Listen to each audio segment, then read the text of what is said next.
Okay, here we go. So we'll start with advocate number 1 against same-sex marriage. So the first question is, what principles of effective speaking did you see in his speech? I Uh, I honestly thought his speaking was terrible.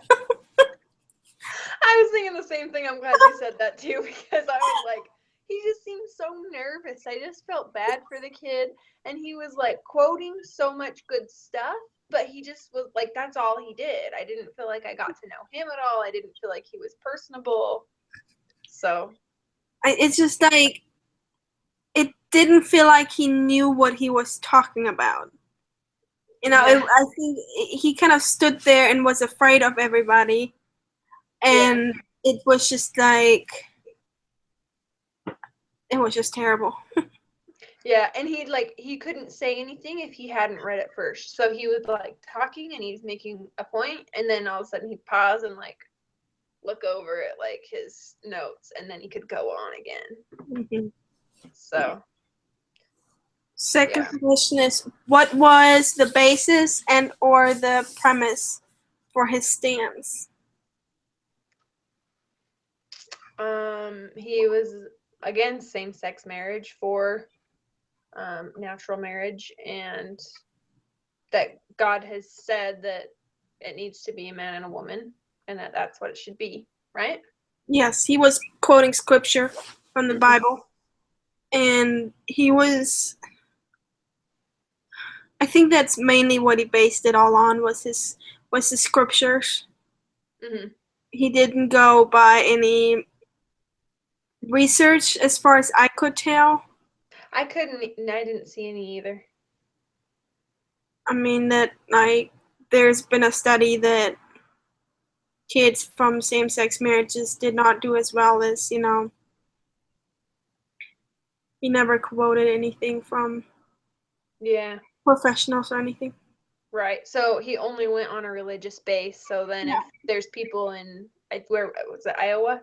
If there's people in Iowa who aren't religious, then Yeah. that's not going to mean a single thing to them. Yeah. I think all over, like in general in the world, it doesn't mean much if you go from a religious base, Right. because a lot of people there are a lot of atheists around us, so it would make it hard to defend something that most people don't believe in. Yeah. Okay, third question is, if you were on the fence when it comes to same-sex marriage, how would you feel after listening to his speech? I would just walk out of there and just ask myself what just happened. Yeah. I think I'd still be on the fence. I don't feel like it did that much to convince me. I mean, it didn't push me away from it, but it didn't reel me in. Yeah, I So, would send him to a communications class just to give him some lessons on public speaking. yeah. Yeah. I don't think it would have convinced me either No, way. not at all. What was less effective about his speech? I mean, I think we've already talked about some of that, but just that he was socially awkward. He didn't have research backing anything up. His posture, Yeah, the way he was all fidgety and not really devoted to the subject. yeah. That was one thing. He probably had passion for it. He was standing up in front of everybody, even if he was nervous. And I mean, he'd prepared that whole thing, but it was kind of rough. So, Okay, so then the second person for advocate number 2 for same-sex marriage, what principles of effective speaking did you see in his speech? he definitely did good on like the story. Like, this is the story of me. This can be the story of us. This is what our future will be if you decide to do this. Like, he did really good on telling the story. And he was very personable. Yeah, he spoke clearly and loud, and he really, how can I put it? Like, he was so passionate about it. There was like no question about what his position on it was or Mm-hmm. what he thought about the subject. He was like, I don't know. not defensive in a way, but like protective. I think protective would be a good word. Yeah. Because he was like grew up in a same-sex marriage household, so he was very like, hey, I'm an example of being a good kid and growing up well kind of stuff. I thought that was pretty cool. Yeah. I didn't feel like there was points where I got bored in his speech. Yeah. Like I was drawn in the whole time. Whereas with the other one I was like, oh yeah, keep listening. Like, you know. When will this end? Yeah. Okay. Well, Yeah. what was the basis and or the premise for his stance? Like what you said, like he made it very personal. Mhm. Yeah, he did. He did. One thing that I thought was interesting is just kind of like an insert, but he was saying how having two moms raise him didn't affect him Yeah. in any way. But it's interesting because like obviously it did affect him because he's standing in front of a lot of people defending it, you know? Yeah. So I was like kind of thought that was funny. Like, well, it did affect you, even if you're saying that it didn't affect you in a negative way. It's definitely affected you. Yeah. I after he was done, I had like a lot of questions for him, like from the first memory until today, like how was his upbringing, like what were the routines, who disciplined him more, what was there, did he have to call both of them mom, or with some same-sex couples, in some cases they want the child to call one mom and one dad. And Oh, so really? I had a lot of questions after he was done. It raised a lot of questions too. Yeah, I thought that too. And like how he commented that he has one sister who's a full sister. And so then it was like, I was thinking questions along with that. Like, okay, how come the one mom got to have both of the kids? Or how come, like, don't you ever wonder about your father? Like, wouldn't Yeah. you think it'd be nice to grow up with your father too? Or, like. Yeah. Like who has custody? I know with some states, both, like if it's like two women, like both of the, I don't know, you could call them parents. I don't really know the word. But like Right. there's sometimes a custody issue. Like sometimes I've heard instances where only one woman out of them two could have full custody. Or Mm-hmm. there's like some agreement that if anything happens, like let's say the divorce or separate, that there's just the one woman or the one man, depending on situation, is able to have the child. So it's just like, is there such an agreement, or do they both have equal custody? Is it what's written on his birth certificate? Things like Yeah. that. Yeah.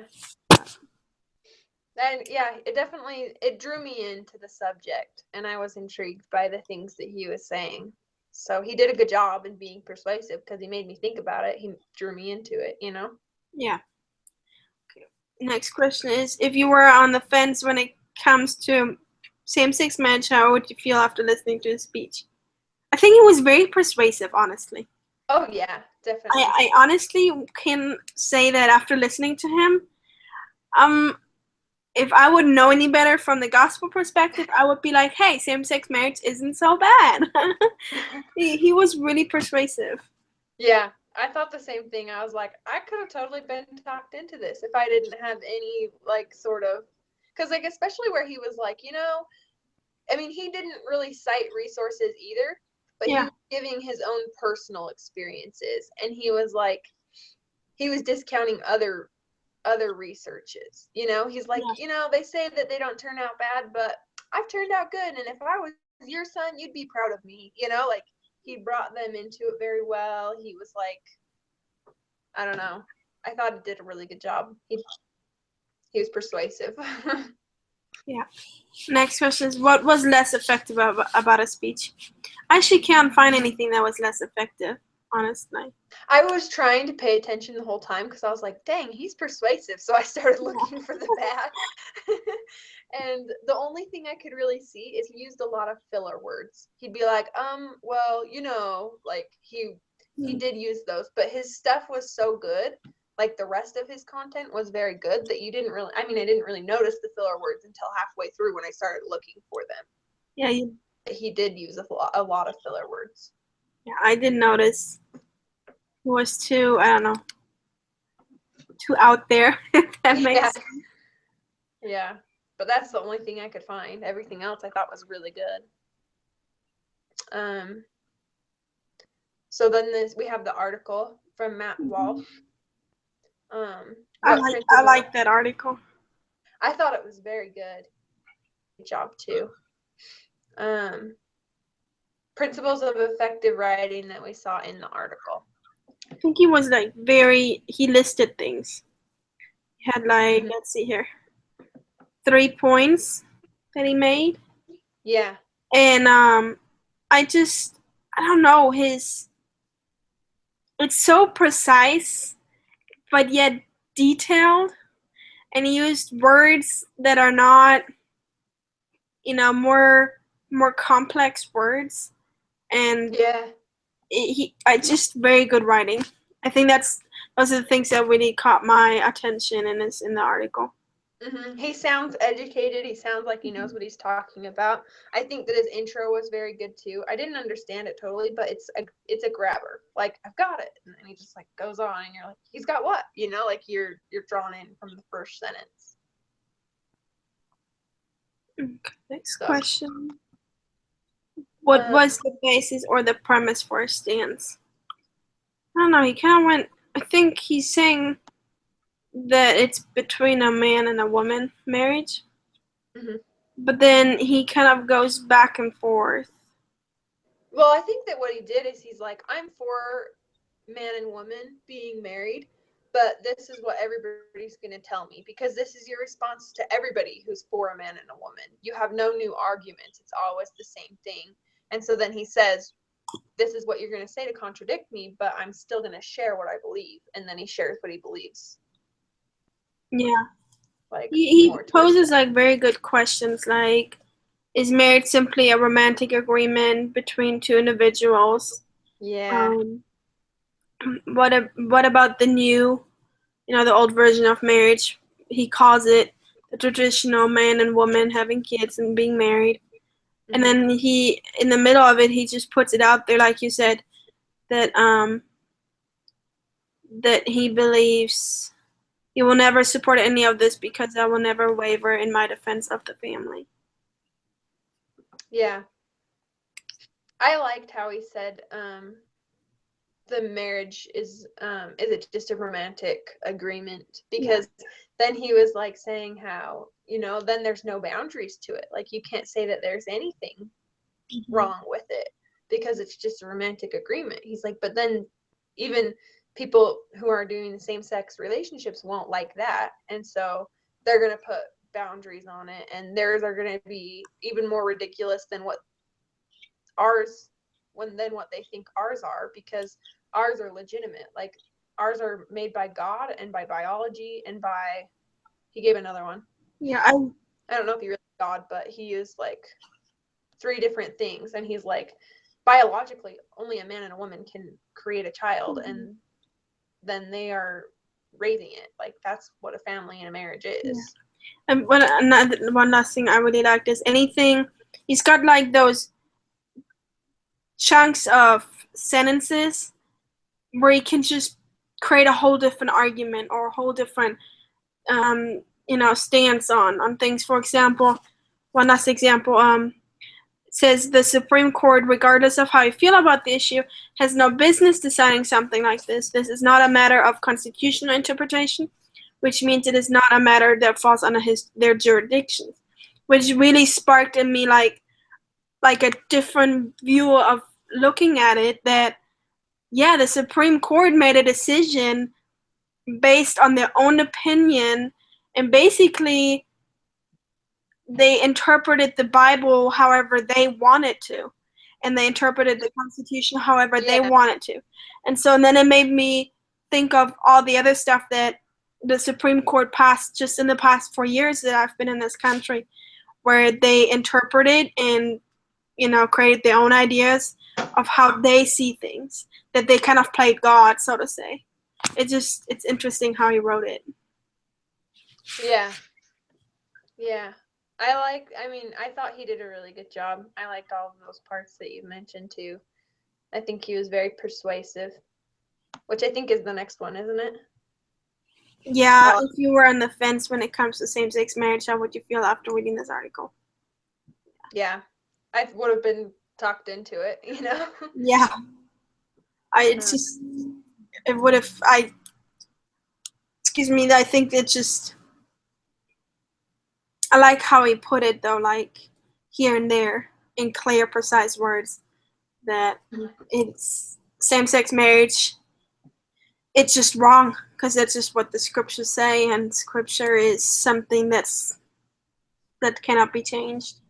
Yeah. Okay, what was less effective about his article? I don't know. He's written it so well. Yeah, I think the ending was weird. Yeah, I felt like some of the words he used were pretty big, and I was like, I mean, there was only like one or two sentences where I was just like, I don't think I understand that entire sentence. But like most of it, I mean, he sounds educated, and I liked that he used like, better words than like, this is dumb, like he sounds nice and persuasive. But there were some words that I thought were kind of big, and I wasn't sure what they meant. And some of his paragraphs were like really long, and I kept getting lost in them. Like, wait, what line am I on? Where am I at? And I think that using more breaks would have kept me like more focused on where I was reading at and be able to follow it a little bit easier. I think the last paragraph was, I got lost in it because it says that let them run away in the midst of the battle. I think there are like one or two sentences in the last paragraph that you're like, well, what is he specifically talking about? Is he wrapping up, or does he want to create another argument? I think that's something he could have worked on. Yeah. Okay. And last is, what questions do you still have? I don't know. I don't think I have questions about what he wrote on because I think it's very clear. Yeah. But I think this whole article could have been a 20-page paper, basically, or 20-page something. I think there are lots of things that he could have expanded on, or he could have written a book on it, or that. Right. It's just there's just questions in between that I have where I would have liked him to expand on. Right, and just like the little things that came up, like how you were just reading that last paragraph, and he's like, it's like you wonder, like, wait, are you wrapping this up? Is this a new point? What do you mean by that sentence? And then you just would want to like ask a few more detailed questions on just some of the comments that he said throughout the article that maybe we didn't get quite as much as what he means with them by. Exactly. So, yeah. It goes pretty fast when there's just two of us. Yeah. It is. But it gives us more, I think it's just two people gives you more of an opportunity to share your thoughts in more detail. Definitely. Yeah. Like I feel like other times when we talk, there's still kind of something like where I'm like, oh wait, but I thought about this, but like it's not something that I have to share, but I could have, And this time, like I literally shared everything I was thinking about it. So okay. So should we do a summary? Yes. Okay. So advocate number 1, we didn't really like him that much. We wanted to be on his side, but we just really couldn't because he wasn't very persuasive. And he was just pretty nervous and just seemed kind of unorganized and only quoted scripture. He didn't quote anything else with it. Advocate number 2, we thought was very persuasive. He would have talked us into it if we were on the fence. We liked him. We liked hearing about his story. It intrigued us and had questions that were built up in our mind from it. The article, we thought he was really persuasive. We thought he did a really good job. Let's see. What else did we think of him? He did good. We thought some parts of the paper where he could have expanded, or the where he didn't wrap up as he should have. Yeah, a few open ends The there. paragraphs were a little Or long, he said. unclear comments. More breaks in it. But overall, I thought the last two guys did really good. The one who was raised by the women, and then the article, I thought they were very good. Don't want to meet that guy though. I know, right? I like so many questions. I wasn't able to see the story as much in the article, but I was able to see the story in the speech of the Iowa man who was raised by women. So I thought he did like good on following the stuff from like the Marcia Barlow things that we had read and talked about there. So I thought he did a good job of like following the story principles, and the article was pretty cut and dry. It wasn't storytelling or anything. It was more like I lay it out, this is how it is, end of discussion kind of thing. Yeah. Yeah. So okay. All right.